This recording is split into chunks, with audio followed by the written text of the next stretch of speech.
cooks, welcome to Gigi's Recipes. My name's Amanda Blaylock, and Gigi was my great-grandma. She was also a registered dietitian who wrote her own cookbooks.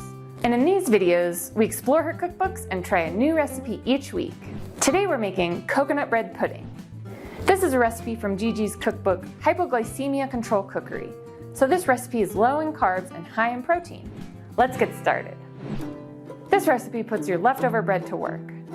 Start off by scalding some skim milk. Then add your breadcrumbs. Off to the side, grab a couple eggs and beat them up a little. Once they're beaten, add a 0-calorie sweetener of your choice and a little bit of salt. Gigi's original recipe called for a sweetener that's no longer made, so just sub in your favorite sweetener. Slowly add the milk mixture into your egg mixture. Then add your coconut and vanilla. Transfer the whole thing into a buttered baking dish. Set the baking dish into a pan of water. This will keep it from heating unevenly. Bake at 350 degrees for an hour and 15 minutes. This bread pudding makes 4 servings, and it's a great way to satisfy your sweet tooth without spiking your blood sugar. I hope you liked the coconut bread pudding. If you did, the full recipe is in the description below. Please like and subscribe for more Gigi's Recipes.